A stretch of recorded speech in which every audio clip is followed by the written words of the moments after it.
Bonjour à tous et bienvenue sur boursicoté.com pour cette nouvelle analyse technique Forex et matières premières avec une paire de devises euro-dollar qui, après le mouvement baissier qu'il a connu la semaine dernière, marque un rebond de technique en ce début de semaine. Alors nous avons ici les cours qui ont touché une zone proche des 1.16 et qui remonte ici au-delà des 1.1660. On voit bien ici que la moyenne mobile 20 exponentielle est en train de s'imposer en tant que résistance sur les cotations actuelles. Il n'y a pas eu de cassure de point haut significatif donc sur ce rebond technique. Donc malgré ici ce rebond et des indicateurs plutôt positifs, on reste plutôt baissier sur cette configuration, tout du moins tant que les cours ne parviennent pas ici à repasser au-delà des 1.17 avec toujours donc une perspective de poursuite en direction ici de cette zone des 1.1570. Pour vraiment inverser la tendance, il faudrait au moins ici que les cours s'affranchissent de cette moyenne mobile 20 exponentielle.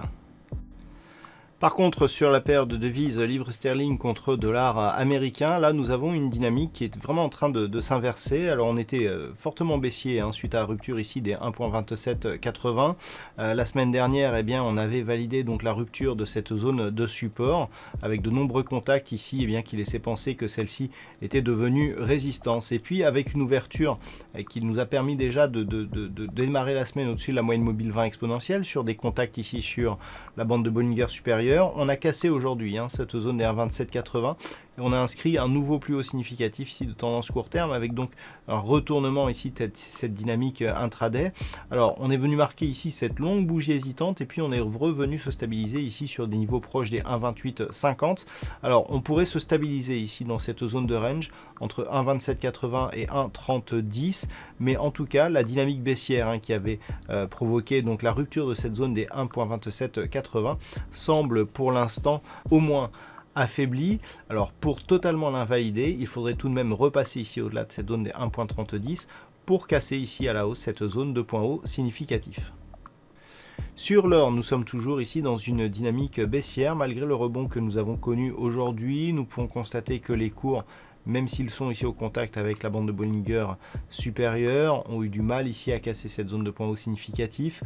On est toujours ici sous la zone des 1885 $ l'once. Alors la seule chose que nous avons, c'est un signal d'affaiblissement de la dynamique baissière, tout simplement parce que après ici cette forte baisse, nous pouvons remarquer que nous avons un double contact ici sur cette zone des 1850 $ l'once. Nous avons ici ce premier contact, ici doublé, on a cassé le point haut significatif, donc nous avons ici une configuration de double bottom. Ce double bottom, s'il se valide, nous permettra un retour au-delà des 1885 $ l'once, voire même une possible poursuite ici en direction des 1910, qui après avoir été longtemps support, s'était transformé en résistance ici sur cette phase. Donc ça, ce sont les objectifs. Si tel était le cas, on aurait une invalidation de la poursuite de la dynamique baissière dans lequel était enfermé l'or la semaine dernière.